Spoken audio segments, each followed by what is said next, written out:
Yo, what's good, everyone? It's your boy GD, the sports actor, and let's get right into it. So tonight, the New York Knicks face the Utah Jazz at 6 p.m. Pacific Standard Time, 9 p.m. Eastern Standard Time at the Delta Center, Salt Lake City, Utah. And this game right here, this game is a must-win for the New York Knicks, and there's several ways that the New York Knicks will win this game and must win this game, and I'm here to break that down. Now, with this game has blowout potential written all over it. With the New York Knicks struggling and being as inconsistent as they recently have been, losing against the Lakers, losing to the Clippers, a game which I went to and witnessed the loss with my own eyes.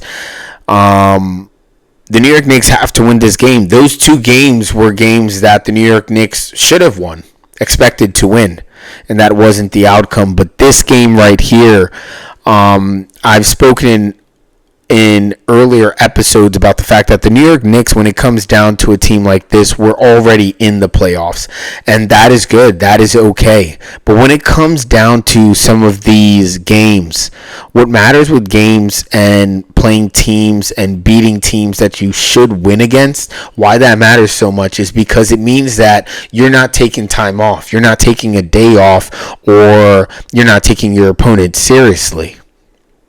When you're going out there and you're winning night after night, whether you're playing the Wizards or you're playing the Thunder, and you're going out there and you're winning game after game, that means that you're breaking down film. That means you're getting your body ready, you're getting your mind ready to go out there and get a dub. And so with the New York Knicks sitting at third currently right now with a 41-25 record, we have the Celtics right ahead of us. I believe maybe 1.5, 2 games ahead, and we have behind us the Cleveland Cavaliers with about 40 wins. I believe they're they're 40-25, just one game behind. The New York Knicks need to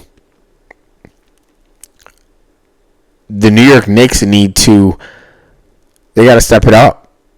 They can't afford to take their foot on the gas, because if the playoffs were to start today, the New York Knicks would be matched up against the Miami Heat. Not bad. But if you were to move up to second, you can match up against the Magic or the Sixers. I would love to match up against one of those two guys in the first round. The Heat, they're going to be pests. But the Magic and Sixers, that's a cakewalk. And we win those games 9 times out of 10. Guaranteed.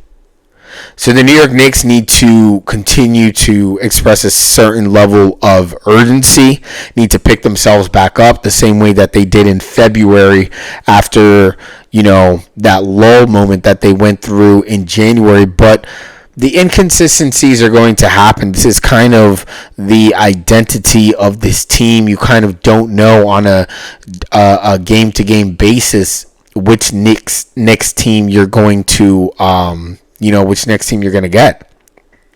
You could get the Knicks team that killed it in the beginning of the season, ran through teams in December to win the NBA Cup, or you can get the Knicks team that won only 2 games in January, or you can get the Knicks team that came and bounced back in February.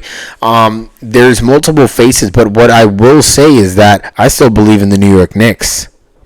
The New York Knicks, to me,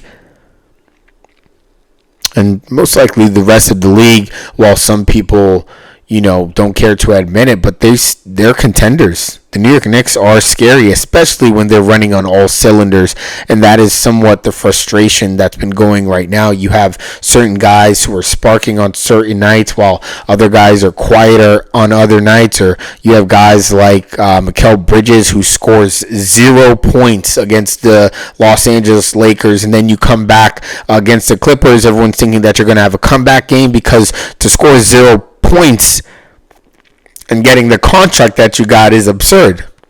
But we let that go, thinking you're going to come back against the Clippers and bounce back. I don't know. What did you have that game? 4 points? 6 points? Like, come on. What are we doing? What are we doing? There are people that need to step up in this game. And when it comes down to it, I know Jalen Brunson has been a bit quiet. He's been doing other things very well, distributing the ball well. He's been looking, really good on defense, been out there taking charges. But Jalen Brunson can turn it on whenever. He definitely can turn it on whenever. So I'm not worried about Jalen Brunson. It was nice to see Cat going out there giving us 35 points on the Clippers, but we need to see that type of Cat every day. We need to see that type of Cat every game coming out here giving us 25, 30 points. And so it's the inconsistencies that are giving people pause when it comes to this New York Knicks team, which is why it's so important to go out there and beat a team like the Utah Jazz and not only beat them, but dominate them. This game should not even be close. All starters should be up by double digits when it comes to the end of this game. The Utah Jazz, they have a cool roster. They got some guys that are cool. They were able to pay out and acquire, Jaren Jackson, which is cool. But right now, the Utah Jazz are currently sitting at 14 in the Western Conference. Bottom of the barrel when it comes to the Western Conference, okay? Maybe they got Mo Bamba's over there. Maybe we'll be able to hear a little bit of Mo Bamba on the speakers by third because we're blowing them out. That's what I would like from the Knicks. You got Keontae George over there. Ace Bailey, Jaren Jackson. It doesn't matter. I could go through the roster, and it doesn't matter. None of these guys match up to what the New York Knicks have. And the New York Knicks need to play like it. Double digits from everybody. Double digit points from everybody. Nobody should be under 10. No one should be under 10 points. Mikal Bridges especially. Maybe he needs to be the one to have the highlight game. Mikal Bridges, if this needs to be your game, I would suggest that you use the Utah Jazz as a body bag. As a boxing bag, and you do what you need to do. Okay? Bury the Utah Jazz in the mountains of Utah. So, I'm excited for this game. Always excited when the Knicks play. Always excited when the Knicks play well and play to their full potential. And I really do believe during this game, this should be a strong comeback game for the New York Knicks. I think Jalen Brunson should have around 24 points and Anunoby around, a good 12 to 15. Same with Bridges. 12 to 15. Cat can hopefully get us 22, 25 points. Mitchell Robinson, should be very dominant when it comes to, rebounds. And also, I think when it comes to the injuries right now, according to the reports of Bridges no, not Bridges. Sorry. You still have McBride, who's currently out, still recovering from that surgery, and I hope he comes back soon because we are definitely missing him in the rotation. I'd love to see McBride in the rotation because it seems as if Jose Alvarado, while fun when he first came in, seems to be slowing up a bit, not really that confident of a shooter from the perimeter, a good defender, but I'd rather have Deuce out there who gives you a little bit more of a two-way ability especially when it comes to how the Knicks run. We need those perimeter shots. That's part of our identity, part of our flow. Getting those 3-pointers and knocking them down. Now, I will say one thing that has been quite frustrating is that sometimes when we don't hit those threes, we don't know how to step back and be aggressive inside. Because when something's not working, you need to adjust. You need to adjust a little bit quicker. And you need to try a different approach, which is understandable as to why we continue to have Josh Hart on this team, because that is a grittiness and aggressiveness that Josh Hart brings you. He's a player who's not afraid to drive inside and take contact and, drive and potentially get fouled at the basket, because you need to also dominate on the inside and set an authority that you're going to dominate on the inside, and that usually helps perimeter shots fall a little bit better. When they're scared you're driving on the inside, usually a guy comes to help and you leak out to a Shamit, you leak out to a Bridges, Brunson, Diawara. There's multiple people, you could leak out to who would be able to cash that three. So I hope we can continue to play strong. We can find that spirit and that light and use the Utah Jazz as a statement piece. And I'm sorry to the Utah Jazz ahead of time. It is what it is. The same way that Bam Adebayo used the Washington Wizards organization and fan base as his toilet paper and his statement piece, that's exactly what the New York Knicks need to do. And when it comes to this Bam Adebayo 83 points, I think we need to talk on it. What's going on? How could they allow that to happen? How could they allow the game to continue with the intentional fouling that was going on just to pad stats and break records on a random Tuesday? And the Washington Wizards, have you no pride?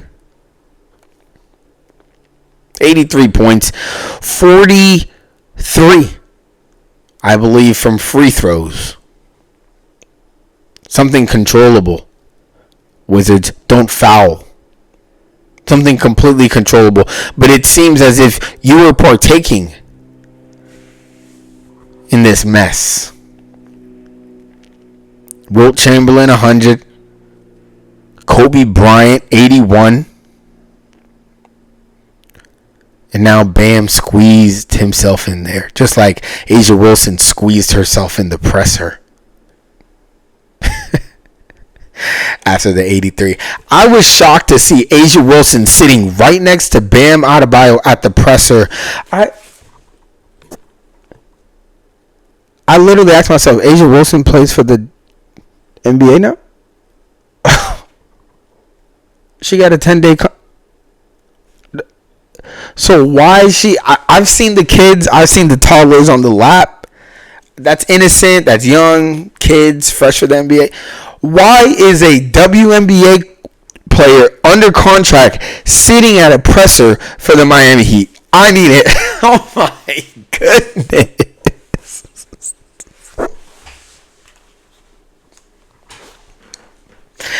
Nah, I'm gonna let it go. I'm not gonna be so someone's gonna sit back and be like, "Oh, you're hating. You're hating." No. That's not how ball is played. That's not how you break records and play ball. You know what, man? Give us Miami Heat. Give us Miami Heat in the first round. We'll redeem Kobe. We'll get it back for you, Cobes. Jalen Brunson will go out there and break a record. But that is crazy. The refs are in on it. The coaches, were in on it. Just allowing this man to just Wild. So, yeah, we should have a very good game tonight. New York Knicks should pummel the Utah Jazz, dominate when it comes to this game. The offense should shine through. The defense should turn into offense, and that's really what we want to see. We want to see that against some of these more elite teams as well. When you can't fall on your perimeter shot, you need to then fall on your defense for takeaways, through steals, through boards, defensive rebounds, and you need to find ways to transfer your defense into offense. But tonight, I just want to see straight offense. Straight cash. Same way you guys did against Denver. Same way you guys just, went on a raining spree. I think we need that to put everybody back into this boat, because I see some hands and legs currently out the windows on this ride, and we need to get everybody back in because the playoffs are about to start, and we need to see who's with us and who's on the other side. But other than that, that's a little bit of a pregame breakdown. Appreciate you guys. We'll be back here for postgame. Like, subscribe, comment. Tell me what you guys think the score is going to be. Tell me who you think is going to win. Tell me what you think I can improve on, because we're just all out here trying to be better. And just want to say appreciate you guys. And as always, let's go Knicks.